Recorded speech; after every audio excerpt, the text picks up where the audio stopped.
Bonjour, bienvenue à Clash avec Simon. Aujourd'hui, on va faire une vidéo pour résumer la dernière guerre de clans. Alors, dans la dernière guerre de clans, on a eu une petite guerre à 5 contre 5. C'était la fin de semaine. On ne voulait pas faire une grosse guerre. Alors, si on regarde rapidement de notre côté, on avait un HDV11 et 3 HDV10 et un compte qui était là juste pour remplir la 5e place. Et du côté de nos adversaires, on avait un HDV9, 3 HDV10 et un HDV11. Comme on peut le voir, la guerre n'a pas été trop serrée. Le clan des Farmers, ce n'était pas un clan très sérieux. On va regarder quelques attaques. Premièrement, on peut voir que Xander a attaqué un HDV9. Ensuite, Cedrus a réussi à faire un beau 6 étoiles sur le 3 et le 4. On va regarder ses attaques. Et finalement, Simjerim, qui est un HDV11 max, a fait 3 étoiles sur un HDV10. On ne le regardera pas parce que c'est un peu facile pour un HDV11. Mais il a réussi quand même un 84% sur le numéro 1. Alors, on va regarder l'attaque sur le numéro 3 de la part de Cedrus. Donc, on va mettre en pause. On peut voir ici que Cedrus a des héros 35 et 37, donc son HDV10 progresse bien. On voit 4 guérisseuses, 33 cochons, donc on va avoir un AQH suivi d'un full cochon. Ce clan, on a pu constater qu'il ne mettait rien dans son château de clan. Donc le château de clan n'a pas été une grande préoccupation. Le plan de cette attaque-là, c'était principalement d'envoyer la reine pour aller tuer la reine adverse. Puis une fois que la reine adverse était morte, on pouvait lancer le full cochon. Donc on va y aller, voir comment ça a été pour Cedrus. Donc, tel que prévu, il envoie la reine aux alentours de midi.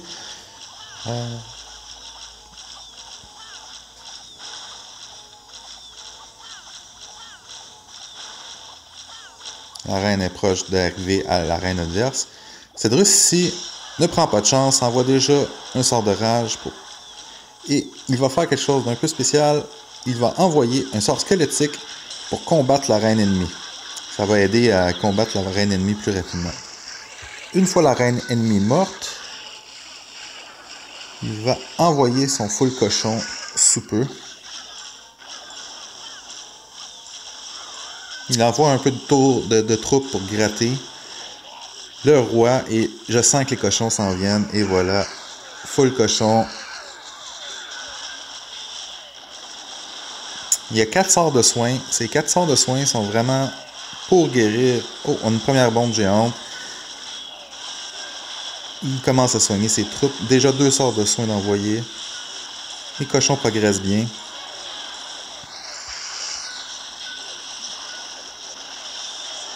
On voit qu'il y a beaucoup de petits squelettes qui commencent à embêter les cochons. Et le roi, il fait mal. Le roi, il tue un cochon ensuite des autres. On voit que les cochons ils commencent à s'affaiblir parce qu'il n'y a plus de sorts de soins. On peut se demander si les cochons vont résister.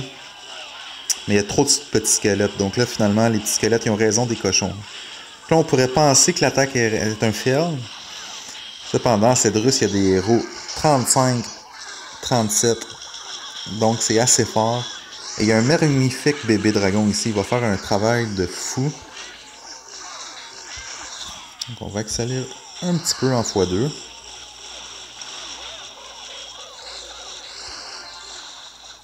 Là. Notre roi et notre reine attaquent le roi ennemi. Une chance qu'il y a eu ce bébé dragon-là. Que sans ce bébé dragon-là, je ne pense pas qu'on aurait eu le 3 étoiles. Ouf! Il mange une bombe et il a un peu de points de vie. Et voilà, un magnifique 3 étoiles. On ne regardera pas l'attaque sur le 4. C'est vraiment la même composition, la même technique que Cedrus a utilisée. Si on fait la reprise, puis que je vous fais pause, on voit à peu près la même composition. Une petite variante qui a envoyé des sapeurs. Le but, c'était d'aller chercher la reine, puis d'aller envoyer un full cochon. Ça a été à peu près la même attaque que celle qu'on vient de voir. Dernière attaque qu'on va regarder, c'est l'attaque sur le 1 de Simjirim. Donc, une base max. Presque tout est max. Les héros sont max. Ça fait plutôt peur. Une chose qui aide, c'est que le château de clan il est vide. Donc, on n'a pas besoin de se casser la tête. Une des difficultés de cette base-là, c'est que l'égartilleur, il est vraiment difficile à atteindre. Ils l'ont mis centré dans une petite île. Et c'était très difficile quand j'ai essayé de faire le plan pour cette base-là, de me faire un plan. Parce que normalement, j'aime bien avec ma reine, si c'est possible, d'aller chercher l'égartilleur avant de déclencher, avant de lancer mon attaque principale. Parce que cette composition-là, qu'on peut voir ici dans le bas, c'est une composition que je privilégie dans mes attaques HDV11. On fait une marche reine. Normalement, je mets 5 guérisseuses, mais sur cette base-là, j'ai considéré que je n'avais pas besoin de 5, mais la plupart du temps, j'ai 5 guérisseuses. On fait le taf avec la reine, on nettoie le plus qu'on peut, on essaye de tuer le renfort au minimum. Une fois qu'on a détruit le renfort, que la reine a fait un bon taf, qu'il reste environ 2 minutes à l'attaque, on envoie Géant en premier, suivi des 4 sorcières et des 17 boulistes avec le roi. Puis on tente de faire réunir l'attaque principale avec la reine pour que les guérisseuses puissent aller sur l'attaque principale. Donc ici, on va regarder. On commence par envoyer la reine à 18h. Dans le fond, je voulais pas la faire rentrer, la reine. Je voulais qu'elle fasse le contour. Puis une fois qu'elle a bien nettoyé le bas, je lance mon attaque principale. C'était un peu ça le plan. Puis le 3 étoiles n'a pas vraiment été possible parce que l'égartilleur il était à l'autre bout. Puis il était très difficile à atteindre. Donc ici, on voit la reine. Bien, elle va peut-être avoir besoin d'un petit sort de rage, est-ce qu'on peut voir? Et voilà, un petit sort de rage pour l'aider. On voit la reine ici, la reine 50 de notre ennemi, qui risque d'être un petit problème pour la reine. Probablement un deuxième sort de rage pour aider. Ah, un sort de poison. Ça, le sort de poison, ça a à peu près le même effet qu'un sort de rage pour la reine. Oh, une petite bombe. Oh, là c'est... Oh! Finalement, la reine a été un gros problème.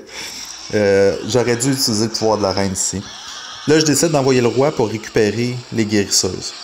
J'envoie géant, sorcière, bouliste, comme je vous avais dit. Et là, un premier sort de saut, un deuxième sort de saut, et j'envoie le total. Là, ici, une attaque d'HDV11 comme ça, des fois, c'est dur de suivre un peu l'action. J'essaie de mettre un sort de rage. Le sort, le pouvoir du grand gardien pour bien aider. On voit l'égartilleur va faire un travail de fou, puis ça va tuer les troupes une par une parce qu'il n'y a pas moyen de l'atteindre. Je pouvais pas mettre un 3, j'avais pas assez de sorts pour mettre un troisième sort de saut. Mais quand même, ça va faire un gros pourcentage. Ça va faire un bon, on a vu, je pense, 84%. C'est quand même un beau pourcentage. Les guérisseuses aident bien à soigner l'ensemble des boulistes. Une bombe géante dans le bas.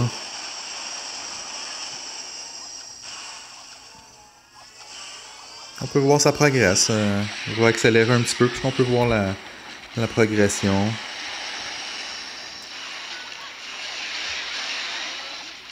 On a une petite troupe de nettoyage pour essayer d'aller chercher un peu plus de pourcentage.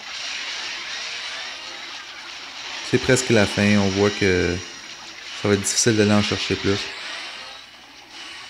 Non, finalement, c'est le temps qui nous a arrêtés. On aurait pu aller chercher quelques pourcentages encore. Donc, victoire de 14-10 contre les Farmers. On peut voir par le journal de guerre que si on revient à notre journal de guerre, excusez, le journal de guerre plutôt, le clan Léonidas a eu une belle séquence de 14 victoires consécutives. Et malheureusement, c'est terminé contre un clan qui a très bien joué. Et là, on va tenter de recommencer une nouvelle séquence. J'espère qu'on va pouvoir battre notre record de 14 victoires de guerre consécutives. Alors, sur ce, je vous souhaite une belle journée. Au revoir.